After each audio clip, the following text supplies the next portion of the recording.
Hey guys, how's it going on here, and welcome to a new Formula SimRacing video, the 11th round of the Formula SimRacing PRO series, the championship, and we are at Suzuka in Japan. So Q1 is underway right now as the pit light just went on. We can see here the procedure, basically when the qualifying just starts. I mean, you can see how busy it is in the pit lane. There's even someone who is just on the grass there, cuts the pit line as well. Don't know how about that, but never mind. So yes, it's round 11. It's the Suzuka Grand Prix at Japan. A great track. The first sector, especially with these Estes, is really good fun. The only downside is, and this is not down to the track, but down to something else. The downside was that there was only one week to prepare yourself. Usually you have 1 week break and then you race, but there was no break for this one. I mean, yeah, there was well, wait, it's usually a 2 week break, but now it's just 1 week. So you have this this midweek, so Monday till Friday pretty much to do some testing. Of course you can do it at Saturday and Sunday, but that's really too late really to start testing, at least for me. But I was very busy with school and I didn't have a lot of time really, so I didn't have a lot of practice, and that is really a shame because I do like this track and I do feel like there was a little bit more in the pocket, there was a little bit more available to get a better lap time or something like that. But enough complaining, because I did feel very confident for this round actually. I really did feel quite confident, as what we see here. This is just how chaotic it is really. I mean, a lot of cars are around you, and then usually on this final chicane here it all ties up as we actually see a crash. Don't know how that all happened. Let's have a look. Right, so they just collided with each other and they crashed. Okay, well, I'm not gonna complain. So let's start a Q1 lap then. So the top 10 advances to Q2, so it's important to have a good benchmark right away. I mean, you have 10 minutes I think in the session, that means 3 laps, and this was the first one. It's actually indeed the fastest. So DRS is open, only one DRS zone around this track, so it will be probably difficult to overtake into the race. Corner 1 then flying in there, shut down the DRS just before the corner. You manually shut the DRS, and then you continue through this S section. Very sweeping corners, very quick. Didn't get the best line through there, but whatever. Then it's turn 7 here, the most trickiest corner in my opinion out on the track. In qualifying it's not a problem, but in the race it is. I'll explain you later what that's all about. The first Dagner, full throttle, just flip a gear down. I think I lifted before the corner slightly, maybe that time, but I don't think I will do that in my Q2 lap. Now onto the hairpin, second gear, brake light, turning in, and then pay attention to your exit, because after this exit there's a long straight. Well, it's not really a straight, but it's full throttle section before you arrive at Spoon, which are 2 beautiful corners. Here we go, down to 5th gear, then to 4th. Swing it in, let the downforce slow you down, let the drag slow you down. You don't really press the brakes a lot for the second spoon. Onto the throttle then, on the way to 130R. There's a car up front of me, so I'm picking up a little bit of slipstream, which is not bad. Then 130R, obviously full throttle, no problems whatsoever. Brake at the 100 meter board, around the 100 meter board for this chicane. A very tricky chicane actually. Jump over those curbs and get on the throttle. That's a pretty good lap, so DRS will be opened and we'll see what kind of lap time it is. It's a 1:32.3, which is not that great. My PB was a 1:31.7 with a 1:31.5 as optimal lap, but I'll take it because it was enough for Q2. So entering Q2 now then. And as I said, 1:31.7 is what we're looking at really. I mean, that was my personal best, and well, we'll see what we can do. So taking it slow in your outlap, you don't want to have any unnecessary tire wear, as that will slow you down a little bit in your hot lap. Of course, it's only a little bit, but you don't know. Maybe that little bit will be the difference between pole position and maybe a 3rd place or a 2nd place. Did not really know what kind of lap time I could put in. I mean, I was expecting a high 31, but I didn't know whether it would put me in third place, second, first. I just had no idea. Cuba didn't really look that great in the practice session, so I thought, well, maybe I can beat him here. But yeah, we'll see what we can do. It did look like I was the fastest driver out of all the Go Speed drivers, so that is definitely something positive. As you see, Miko there on his lap, and well, we all remember, I think, the race in Australia where I battled with Miko until the final lap of the race. And well, that was very good fun. Let's see if we can have another great race and fun race like that again. Obviously, I keep making mistakes in the races, and so I concentrated again more on my race setup than qualifying, and I really do think that this is the right approach. You know, I start to gain some experience now as I let another car through.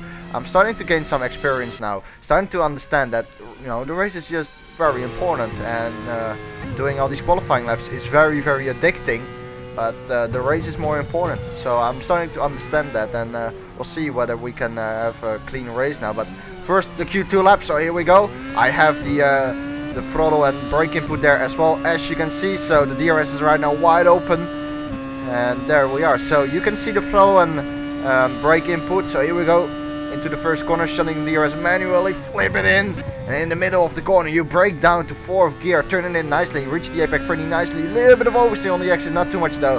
This one is full throttle, then you slow down a little bit. Look at the throttle inputs, just being careful now with the throttle. Definitely not 100% throttle through those corners, I think. Then turn 7, that is flat out, but I did need a short shift to do that. And then the first Dagnar, see if it's flat out. It definitely is flat out. Just flip down a gear and flat out through that corner. This was a great section. Those two Dagnar corners went really well. This is a good lap so far. So we enter this hairpin now. Breaking a straight line. A little bit of a lock up, but not too much. That was actually pretty sweet. Early on the throttle. Dipping my throttle there on the cross slightly. Wasn't too bad though. Now we head for Spoon. A very, very important corner. Actually 2 corners. So let's see if we can nail this.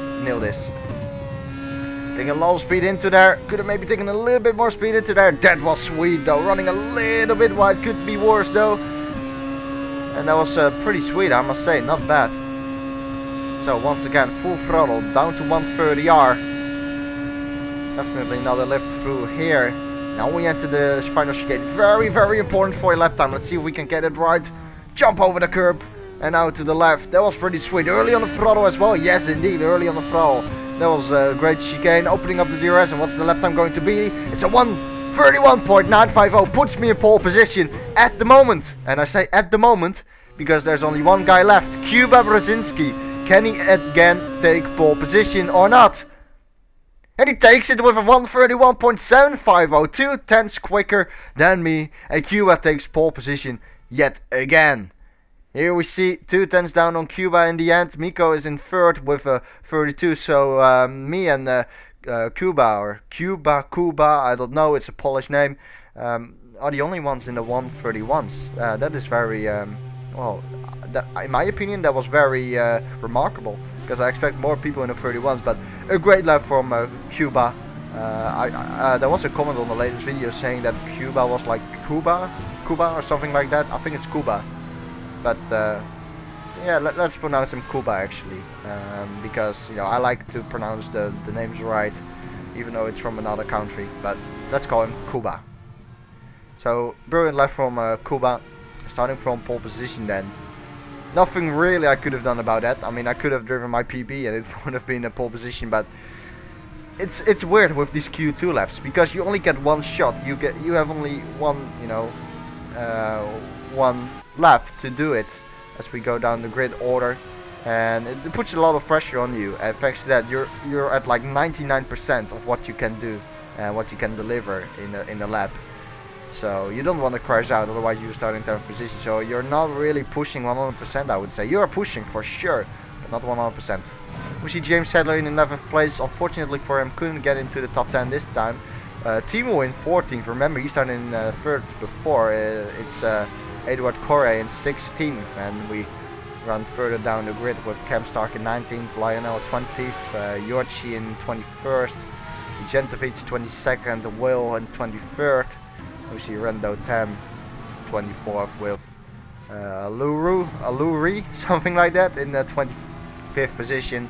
And also we see the championship standings right now. So I can do a good job here. I mean, P3 Yorick, who isn't driving anymore, he is just 53 points ahead of me. So yeah, I can do a good job here, definitely. And then I would finish in the top 3. And remember, I said before that the top 3 advances to ace. So I might even advance to ace. Who knows?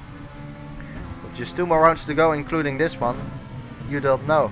After this one, Circuit of the Americas is coming, but that's something we'll look forward to later, because now we're going to start this race. So Daniel Brewer is here again. I believe he started from 4th position. He is indeed making a few more burnouts. There we go, warming up those rear tires. It should be a 1-stop for this race, pit window around lap 12, 14. Medium and hard compound are being used here. One more burnout, then get into the grid slot. So there we are, heartbeat is rising and racing again. And there we see Daniel in 4th, and it's Sebastiano Velosa who starts from 5th position. So an awesome qualifying by him as well. Christoph and Adrian are 6th and 7th, I think. With Adrian, I think, in front of Christoph, but I could be wrong on that. So it's waiting for the lights now to come on. And there's a car. Wait, that's not looking good. What is going on in the background? There's something wrong. The lights aren't coming up either. So we're just waiting here. Yes, the lights are not coming on indeed. Whoa, what is going on? There's something wrong in the background of the screen, as it seems like everyone is lined up now. Is everyone? No, the lights are still not coming on. I did not know at this time what was going on. I was just waiting, but this is definitely not good for your nerves. As we see here, what's going on here? There's someone in the wrong grid slot, it looks like. And yes, there's a horn on these cars in this mod. And there we go. Okay, someone was in the wrong grid slot. It looks like everything is right now with Alara and in final positions. Let's have a look. Yeah, lights are coming on indeed now. So a few smoking engines because we were stationary for so long. My engine is smoking as well. There we go. But the lights are out and away we go. And Miko having a very good start. Miko already alongside me on the outside, and he's already passed me. Miko already passed me. I'm starting from the dirty side of the grid. That probably affected my start, as we see Sebastiano Velosa going around the outside of Daniel Brewer. So Velosa takes Daniel Brewer again. And I think Brewer was on the dirty side as well. So unfortunately dropped the position to Miko there, and we are again behind Miko, just like Australia, but now already in the first lap of the race. So Kuba got away cleanly. He's still in the lead, as we see here, but Miko also having a very good start, has to be said. And me then in 3rd position, dropping down 1 place. Maybe my first gear was a little bit too long, but I do think that was particularly or a little bit down to starting from the dirty side of the grid. Anyway, we've got to make up for it now though. And we see Kuba immediately, well, pulling away from Miko quite a bit. The gap is already about a second or so. The gap between me and Miko is also about a second, I would say, maybe a little bit less. But you now have to settle into a good flow. That is very important on this track. As we see Velosa here, and a beautiful shot here of all the cars coming through. We see Christoph there, James is still in, Edward there as well. So it doesn't look like there are any big incidents, which is good. There were a few big incidents in Ace, which is the division which comes before this one. A few big crashes there, also in the World Championship, I believe, in the back of the field. So, well, it's good that Pro comes through cleanly through those first couple of corners. So we see Miko here losing a little bit of ground to Kuba, but everyone is now settling down and coming into their flow. So we will see what the true pace is of all of these guys. We entered lap 2 then, and we should have a replay of the start. Here we go. So you have this little moment where my engine just bogged down, you know, it sounds a little bit like that little you know what I mean? That is probably thanks to my first gear maybe being a little bit too long. I am not entirely sure. But anyway, it's the way it is.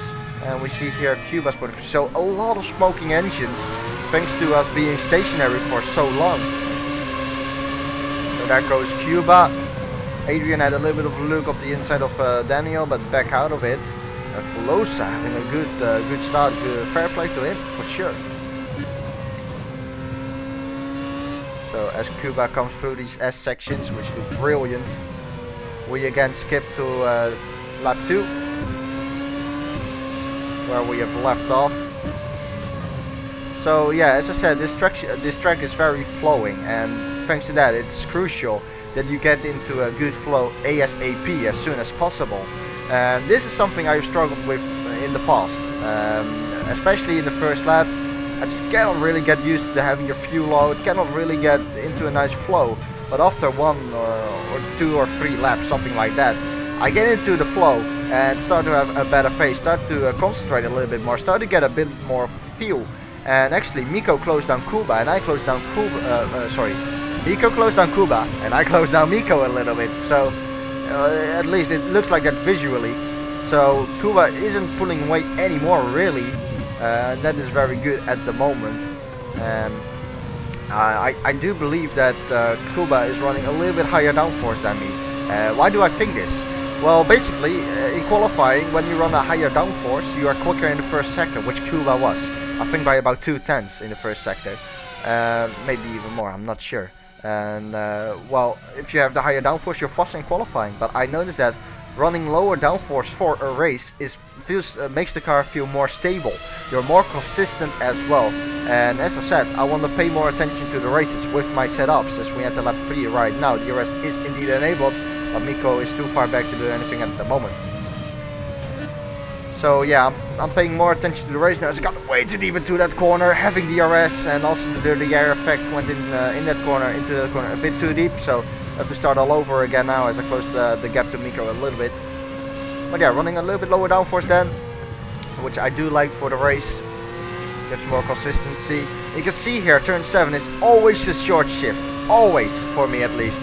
The rear end was just not stable at all through that corner. And I was definitely not full throttle through, well, most laps of the race, I would say. About 95% of the race laps were not full throttle for me through that corner. Maybe 100% of the race laps, I am not exactly sure. But here we see some cars flying through the field, so I think Daniel Brewer is in front of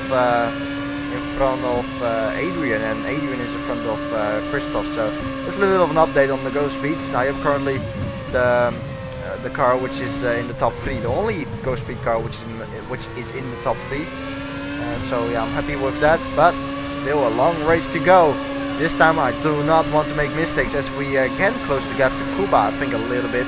And you can see now visually that I came close to Miko. Sebastiano Filosa is falling back a little bit. Not too much though, still about 1 second back. But he's definitely not as close as I am to Miko at this moment. Jumping over those curbs. Remember that the curb does count as the track in FSR. So you don't really need to pay attention to the white lines into the corners. Opening up lap 4 now. And Cuba going a little bit defensive. But Miko is definitely too far back. As I've said in qualifying, overtaking around this track is difficult.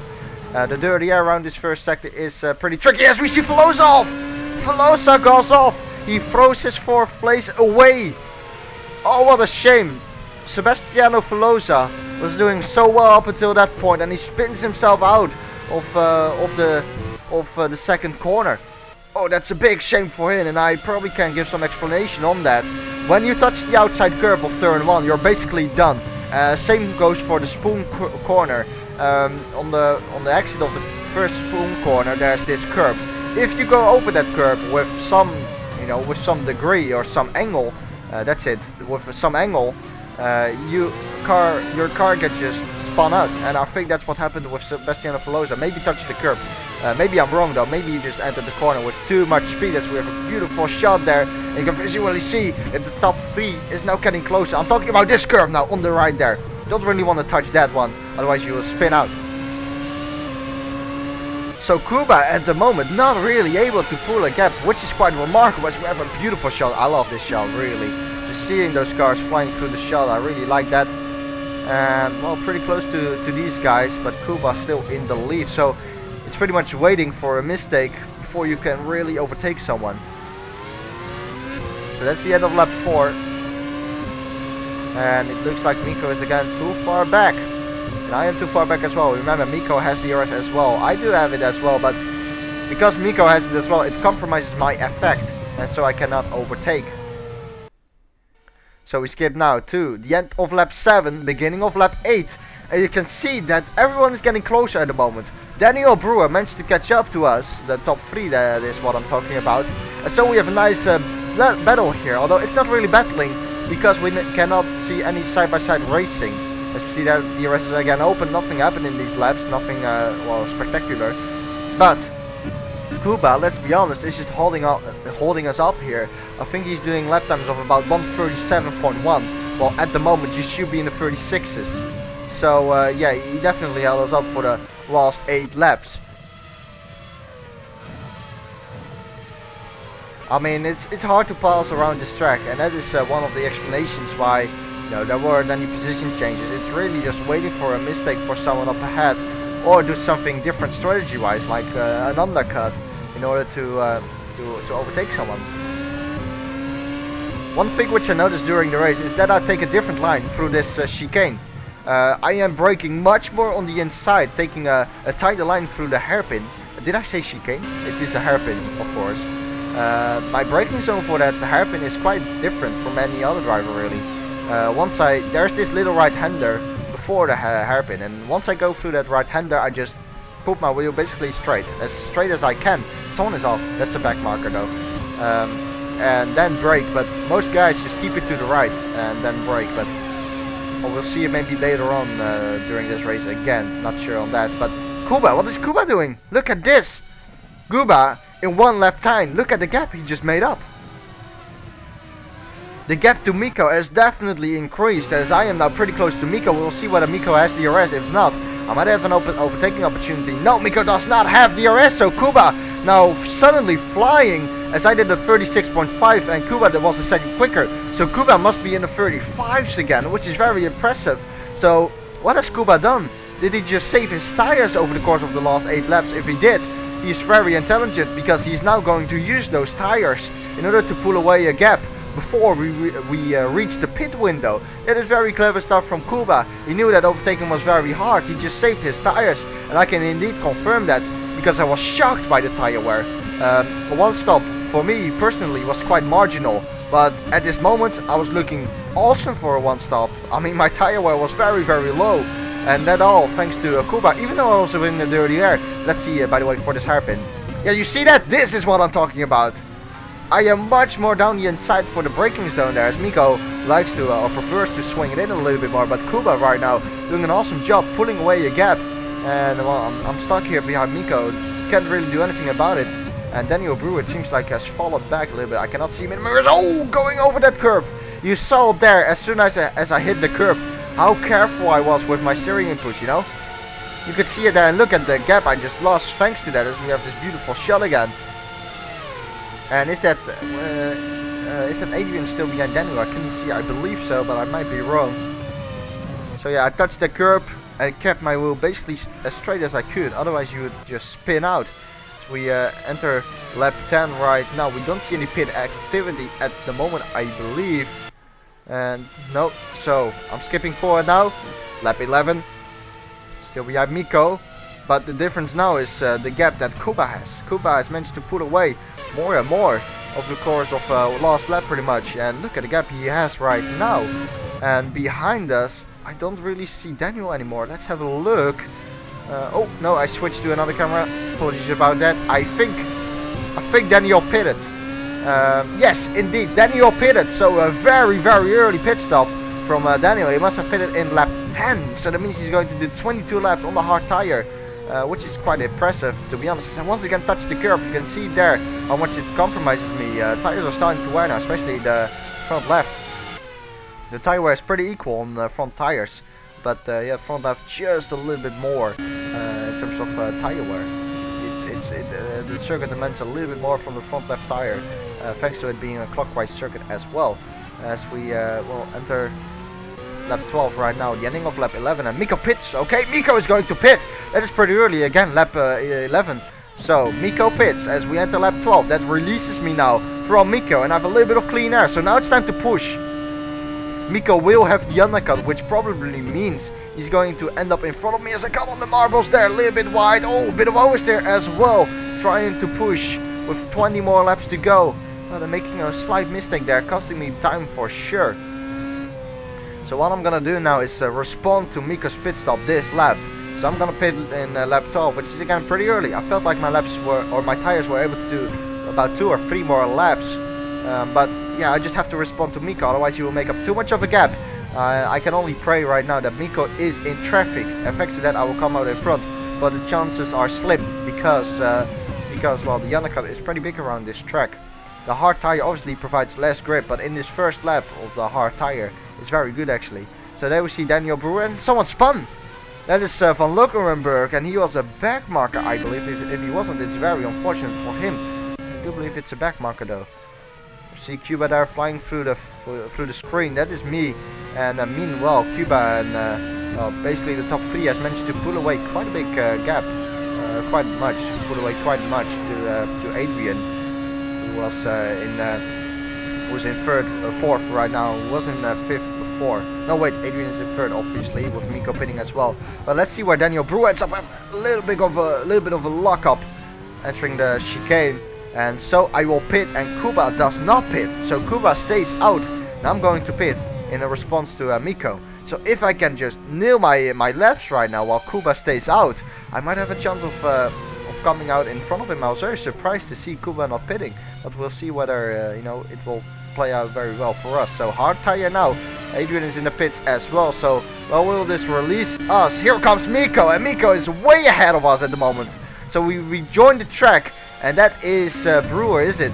No, that's not Brewer. That is Carlos Hernandez, who hasn't pitted yet. So it's crucial for me to stay out in front of him, which I've done so quite well. And Daniel Brewer, is that Brewer then up there? Yeah, that is Brewer. So Brewer is still in front of Adrian, and well, the tires the undercut isn't as used as I expected. Maybe Brewer just didn't put in a couple of good laps. Maybe he was stuck in traffic because, well, the gap is pretty big between him and me.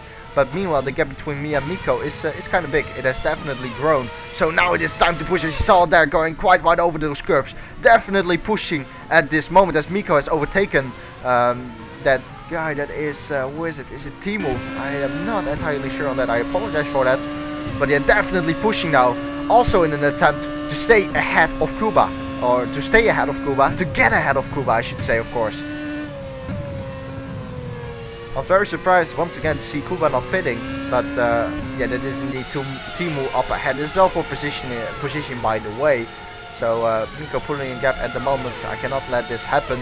So I should pass Timu as early as I can. Of course, I will have the fresher tires advantage on Miko during the entire stint here. So I have a little bit of another wiggle there. You saw there during the chicane there, or yeah, the entry of the chicane. So moving the brake bias a little bit more forwards. And hoping that that fixes the issue, as Timu has DRS somehow, and I don't have DRS. I don't know where the texture point is, but it's very weird that Timu has DRS on Miko while he's very far ahead, and I'm closer to Timu but not having DRS. Anyway, not gonna complain. I've catched up to Timu now, and it's crucial for me to get ahead. As you can see here, already taking different lines to Timu. You can see here, just swinging it in there a little bit more. Try to stay out of the dirty air as much as I can. Just have a big lift, even going down to 4th gear for turn 7 here, and still having understeer. You can see there how much understeer you pick up from the dirty air in that turn 7 through the first Dagner. And now the second Dagner, and let's see, I'm very close behind him and able to get much early on the throttle. So here we go, gonna go around the outside here, which will be the inside for the hairpin. Braking here, and down the inside I go. So that's the move done indeed. Was a pretty risky move, I am not going to lie. I didn't really want to put it down the inside there, but I had no other choice.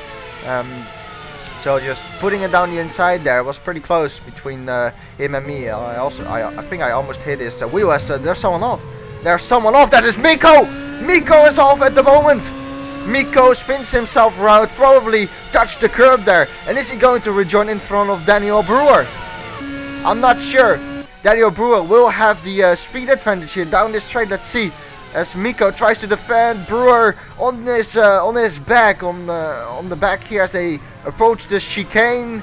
Miko still in front, but remember, Daniel Brewer will have DRS down the straight. It would surprise me if Brewer actually manages to get past Miko. As we enter lap 15, and that means I'm in second position. And Kuba, where is Kuba? Kuba still hasn't pitted, as we see Daniel Brewer down the inside of Miko, and he takes the position. Crucial for me because it did look like to me Miko was quicker than Daniel, and that means that I'm gonna have to pull a gap now to Miko. Wow, so Miko spins himself around as we have a back marker up front. Wow, Miko spinning himself around. Miko making a mistake. That is pretty rare, to be honest. But I'm not going to complain. And pretty wide footed attack there. They're touching the grass while I'm braking. You can see that I'm pushing right now. But the hard tire right now, after 2 or 3 laps, isn't that great anymore. I mean, the grip is just not really there. Yes, it's fresh. It's fresher than the option tire. But it's really those 2 laps where you need to, where you have the advantage over worn option tires. After that, in terms of lap times, they don't really difference themselves that much. There's not a big difference between them.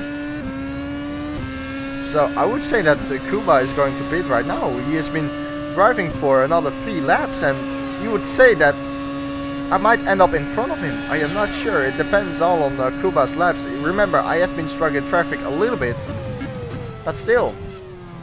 Ooh, another lockup for this chicane. This time it was the front lockup though, so the brake bias is now a little bit too much forward probably. And let's see, does Kuba pit? Let's see. There's a car accident in the pits. That must be Kuba. That is indeed Kuba. And look at the gap he still has to me. Wow. I couldn't believe that honestly when I saw Kuba. I thought I would be way closer than this. So Kuba has just put in a great couple of laps. That shows by the gap he has. I mean, I couldn't believe it. I went, I had the advantage, I would say, for the last 3 laps. But still, Kuba manages to stay ahead. And yeah, at this stage you then know that yeah, you're probably not gonna overtake Kuba again unless he makes a mistake. I mean, he has the fresher tires by 3 laps right now. He has these fresh tires now, able to put in a good couple of laps, I would say. Of course, he's still pushing. I mean, you can see they're going pretty deep into the hairpin. I mean, I'm definitely pushing, trying to get into 1 second. I mean, once you're within the second, you just have the DRS, which is definitely an advantage if you want to stick with someone. But it doesn't look like I am close enough to get DRS though. And so Kuba, well, I have to give my compliments to him for still staying out, and by what kind of margin. I mean, look at the gap he has to me. I just couldn't believe my eyes when I saw that. So here comes Kuba, lap 16. And Miko at the moment still behind Daniel Brewer, so Brewer is able to keep Miko honest. But remember, Adrian as well was pretty close behind Miko, so they are battling three-way battle as we skip now to lap 24. And what has happened? Well, not a lot. I think Miko has managed to pass Daniel the previous lap, so lap 23, and that has released Miko then from Daniel, but the gap is about 9.1 seconds at the moment, and the gap between me and Kuba, there's a back marker in between us now, is about 5 seconds, so Kuba is just so super strong at the moment. And you can see here what kind of gap it is. I mean, it's 9 seconds, which is pretty big, and indeed it's Miko there, and Adrian is missing. But why is Adrian missing? I think Adrian was missing, I could be wrong. Did we miss Adrian there, or was it Daniel? I am not entirely sure, to be honest. We'll see later this race on that. So there's a back marker in between Cuba and me, but nothing I could do at the moment. I mean, he has a 5-second lead currently in a class of his own. Don't get me wrong. I mean, I wasn't giving my 100%, but to say I was cruising right now, that's definitely not true either. I was definitely pushing quite a bit, but I just couldn't keep up with him. I'm gonna be honest, I just couldn't keep up with him. He opened the gap by 5 seconds. It's not because I made a mistake. No, he was just consistently quicker than me, lap after lap. You saw him there flying through 130R. Here he is as he enters the final chicane. And look at the gap he has. It's amazing. So let's see. This is 5 seconds. That is me. And now it's 9 seconds before Miko comes again. So Miko has to be like 1.5 seconds quicker than me every single lap if he wants to catch up to me before the race ends. And indeed, Adrian is missing. Adrian must have made a mistake or something because he is gone. Anyway, lap 32, final lap of the race. And yeah, it is pretty boring, but nothing happened. I can tell you that I closed the gap to Kuba a little bit. I think it's about 4 seconds at the moment. But I am very, very sure that Kuba is not pushing at the moment. Kuba is just cruising. I am just pretty average, not cruising, not pushing, just in between pretty much. Miko there also closed the gap on me, and same for Christoph, who was still keeping up with Miko. I think that is Christoph. It might be Daniel. Is it Daniel actually? It might be Daniel too. I am not sure. Anyway, final lap of the race, and it does look like I am able to pick up this second place, and I was actually happy with that. I mean, yeah, finally a race without any mistakes. If I keep up, of course. I mean, still a couple of corners to go. But Miko was very quick for this race. I mean, let's be honest, he closed down a 4-second gap. It was like 9 seconds before. It's now about 5 seconds. So compliments to Miko, but unfortunately for him, he made that mistake. Otherwise, I'm sure he would be able to put some pressure on Kuba maybe a little bit more. This is what Kuba said himself as well. And Kuba also said that he was indeed taking it very easy for the first stint to save some tires and making that one stop work. So is it Daniel behind Miko? I'm not sure actually, but it doesn't matter because Kuba Brzezinski is now coming through the final chicane and he takes home the victory. Round 11, the Suzuka Grand Prix is for Cuba, and I take up a second position, and as I said, pretty happy with that. I'm not gonna lie. And Miko behind finishes in third position after that mistake. Miko having a very good pace, but oh, that mistake just cost him, and that's a shame for him. So playing a little bit with Kuba right now, but yeah, Kuba once again just a class of his own. I'm sure in the final stint he didn't give it his all. I mean, he probably could have made up a 10-second gap to me, but yeah, that's just the way it is. He's just a class of his own, really. He is so quick, and I just can't keep up with him. So I think second was the maximum I could do today. Maybe even more than the maximum, because yeah, Miko made that mistake.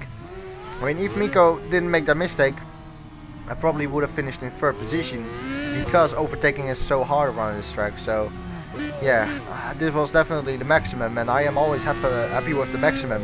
I was also very happy about the fact that I this time didn't make any mistakes, because well, it is so annoying to make a mistake basically every single race, and it's just one race where it has to go right, which was this race, and hopefully the coin flips then to you, you know, and you can keep this momentum going through the rest of the races as well, which is only one race actually for the rest of this rest of the season.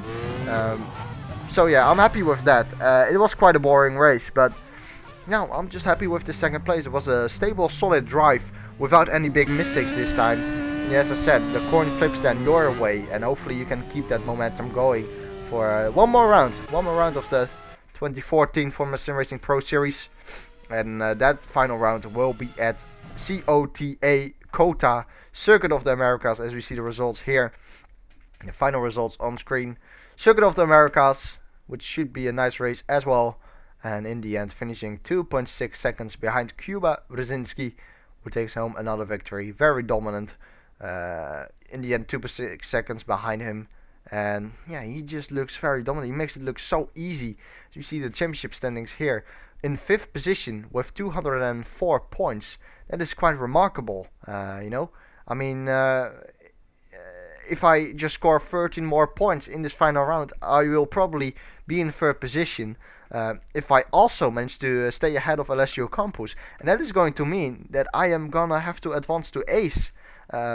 We'll see on that later. I mean, maybe I crash in Coda. I'm not gonna crash deliberately, by the way, in order to stay at pro. I mean, that's not the way you should do it. You just should keep going, and just race. And in the end, I'll see where I end up. You know, I'm fine with it. If I end up in ace, fine. If I end up in pro, fine. As long as I can race, I am happy, and that is pretty much it. And that is also pretty much it for this video. So, pretty boring video, pretty boring race, I should say. I'm gonna have to agree with that. But to me, this is the race at the moment, I think, during the season where I'm most proud of. Maybe Bahrain, the first race, is the race where I'm most proud of, but definitely this is one of them. Because I finally didn't make a mistake, finally being consistent. And hopefully I can drag and keep this momentum going. For the next race as well, which is in 2 weeks' time. So we'll see on that. It will be the final race of the season, and we'll see how we can get on there. So yeah, I hope you have enjoyed the video. If you have enjoyed, I would appreciate a like, and well, that's pretty much it for me. So thanks for watching everyone, and see you guys next time. Goodbye.